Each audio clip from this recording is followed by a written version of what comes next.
The crown was stained with blood money. History tells a simple story. Empires hunted pirates. The truth is, they were business partners. Pirates were not outlaws escaping the reach of empires. They were contractors operating under royal protection, weapons wielded by kings who could never admit their methods. The relationship was transactional. The crown provided pardons, safe harbors, and legal immunity.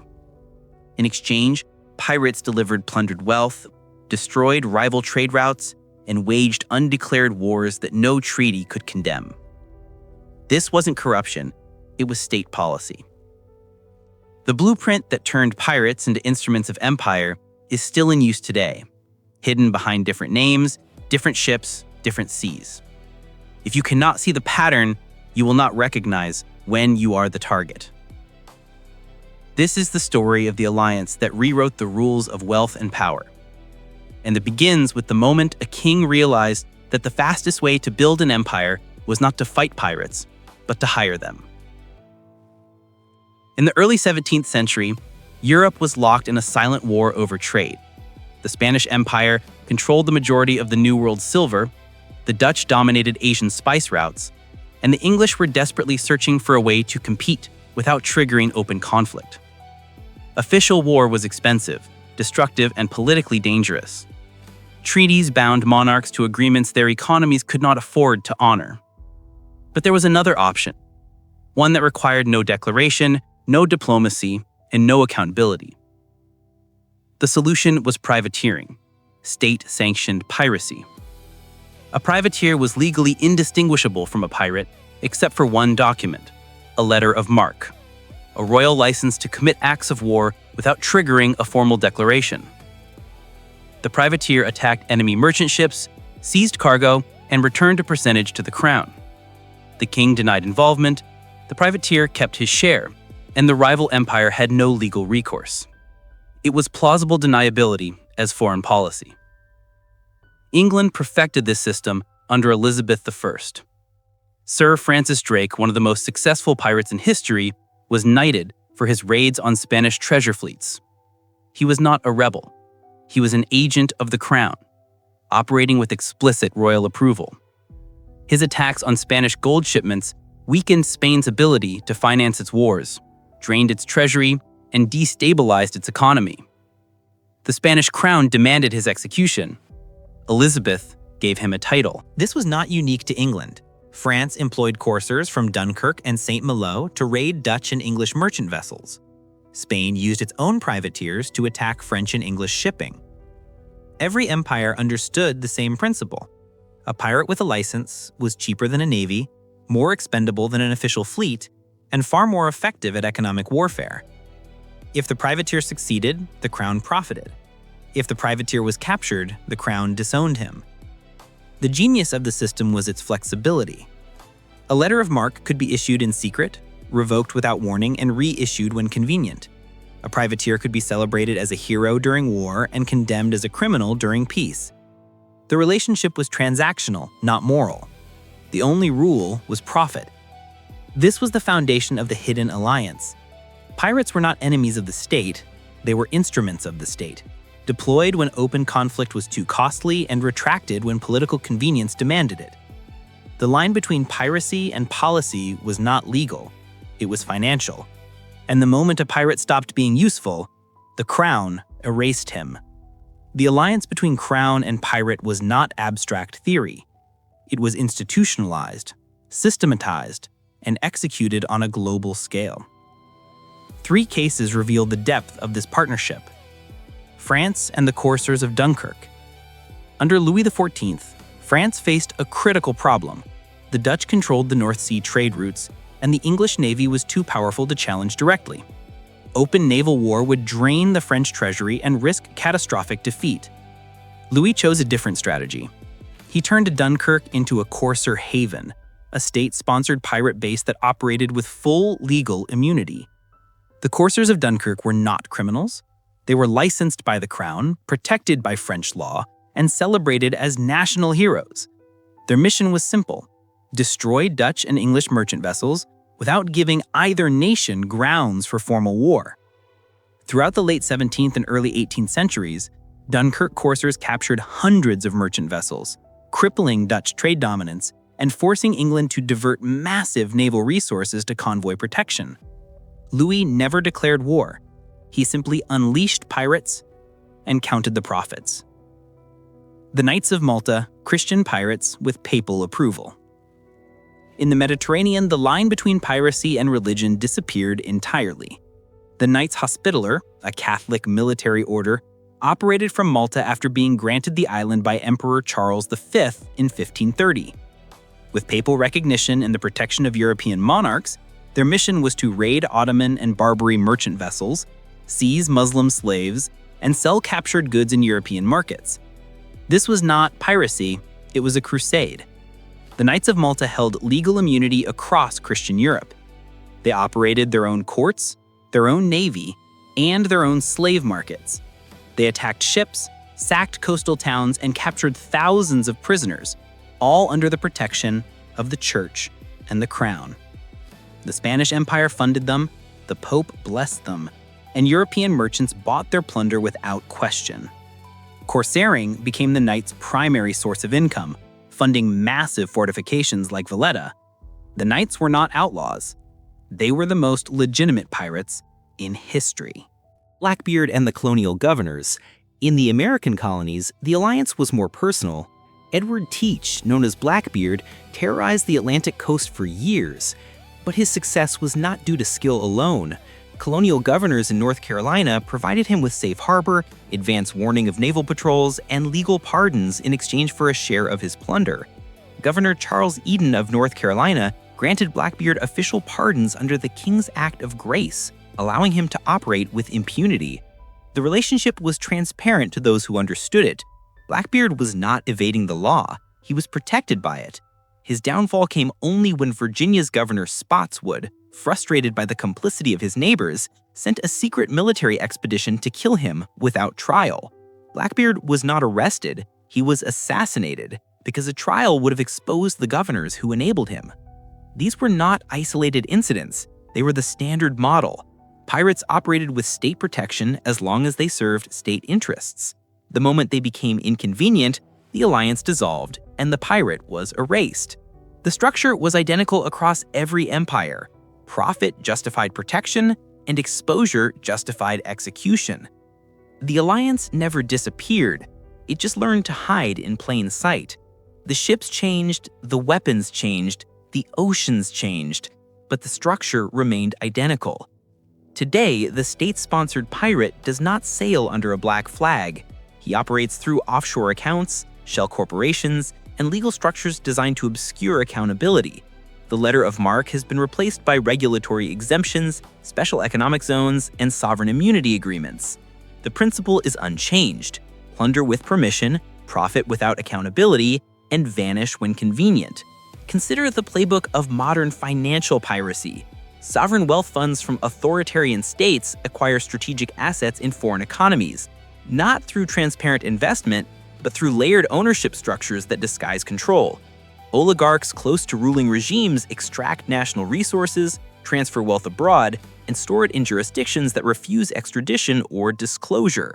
Cryptocurrency exchanges operate in regulatory gray zones, offering services that would be illegal in major economies, protected by governments that profit from hosting them. These are not rogue actors. They are sanctioned actors operating with explicit or implicit state approval, extracting wealth from systems they do not officially control. The Panic of 1825 offers a historical mirror.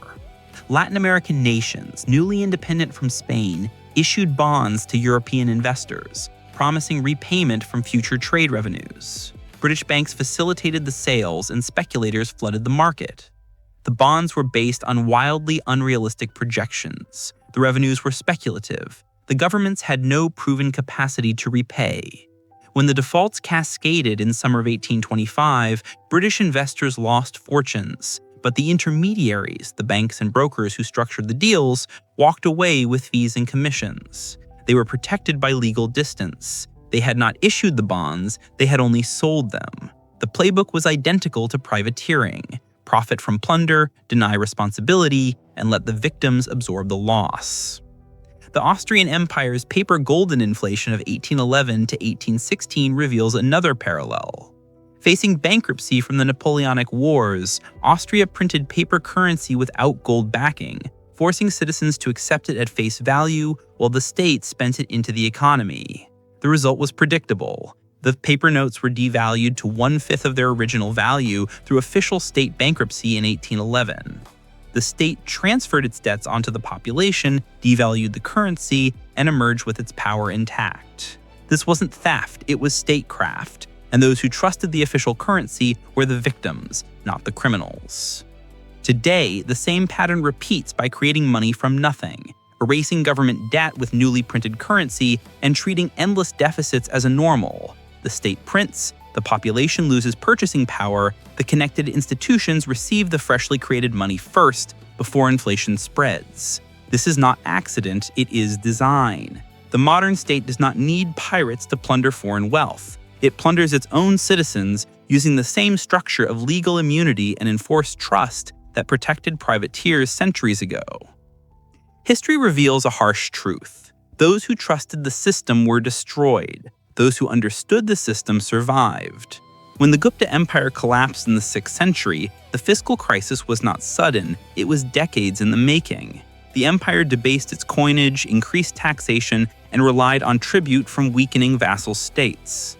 The merchants who continued accepting Gupta coins at face value were ruined. The landowners who converted their wealth into gold, grain, and transportable assets preserved their fortunes. The difference was not luck, it was comprehension. Those who recognized that the state was extracting value faster than it could create it moved their wealth beyond the state's reach. Those who believed in the empire's stability lost everything. The same pattern repeated in the Austrian hyperinflation. Citizens who held paper golden saw their savings evaporate to 1/5 of their value through the state bankruptcy of 1811. Those who converted to foreign currency, precious metals, or real assets survived. The lesson was not financial sophistication, it was distrust. The moment a government begins printing currency to pay debts, the currency is already dead. The only question is how long the population will accept it. In the pirate alliances of the 17th and 18th centuries, the survivors were those who understood the nature of the protection they received. Pirates who believed their pardons were permanent died when the political wind shifted. Pirates who accumulated wealth, established legitimate businesses, and retired before their usefulness expired lived to old age. The alliance was never loyalty, it was leverage. The moment the state no longer profited from the relationship, the protection vanished. The modern application is identical. Any wealth you hold in a system the state controls, the state can confiscate, inflate, or seize. Wealth held in assets the state cannot easily access, hard assets, decentralized stores of value, or jurisdictions beyond a single government's control, is wealth that survives systemic collapse. The lesson is not to avoid the system entirely. It is to understand that the system serves itself first and participants second. Those who position themselves accordingly do not need to predict the collapse. They simply ensure they are not trapped inside it when it happens. The final lesson is the most critical. State-sponsored plunder does not announce itself. It operates through legitimacy, legality, and trust. The pirates who destroyed merchant shipping were not criminals in their own jurisdictions. They were licensed, celebrated, and protected. The central banks that devalue currency are not violating the law. They are executing policy. The only difference between a pirate and a privateer was a piece of paper. The only difference between theft and taxation is who writes the law. Those who survived understood that protection from the state was conditional. Those who thrived understood that wealth preservation begins with autonomy. The ability to hold value informs the state cannot print, seize, or inflate. History teaches one law. When money loses trust, people rebuild it, sometimes in gold, sometimes in code, but they rebuild it beyond the reach of those who destroyed it. The alliance between pirates and royalty was not an aberration. It was a system, refined over centuries, institutionalized across empires, and preserved because it worked. The structure was simple. The state grants protection, the pirate extract wealth, and the population absorbs the cost. The genius was plausible deniability. The crown could profit from plunder without bearing responsibility. The pirate could operate with impunity as long as he served state interests. And when the alliance became inconvenient, the pirate was erased and the state denied involvement. This system did not end with the Age of Sail. It adapted. The ships became banks. The letters of marque became regulatory exemptions. The plundered cargo became devalued currency and inflated assets. But the structure remained unchanged. Sanctioned actors extract value under state protection. And when the system destabilizes, the state disavows them and moves to the next cycle. The historical pattern is a warning. The Gupta Empire collapsed when its currency lost trust. The Austrian Empire devalued its way out of war debts to 1/5 of the original value and destroyed its middle class. The Panic of 1825 revealed that financial institutions profit from chaos while investors absorb losses. In every case, those who trusted the system were victims. Those who understood the system preserved their wealth. The lesson is not cynicism, it is clarity. Power does not operate through transparency. It operates through legitimacy, legal frameworks, and institutional trust. The pirate with a pardon was more dangerous than the pirate without one because the population believed he was legitimate. The modern equivalent is the institution that operates with state sanction, the central bank that prints without limit, the corporation that extracts without accountability, the fund that operates in jurisdictions designed to obscure ownership. Recognizing state-sponsored plunder requires understanding one principle. When the state protects an actor who extracts wealth without creating value, that actor is a privateer regardless of the title. When a system allows certain institutions to profit from instability while the population bears the cost, that system is not broken. It is functioning as designed. History teaches one law. When money loses trust, people rebuild it, sometimes in gold, sometimes in code. The survivors are not those who predict the collapse. They are those who ensure their wealth exists in forms the state cannot seize, inflate, or decree into worthlessness. The alliance between pirates and royalty succeeded because the population did not recognize it until it was too late. The modern version succeeds for the same reason. If this analysis opened your perspective, subscribe to the Financial Archive to decode other patterns. The answers are in the past.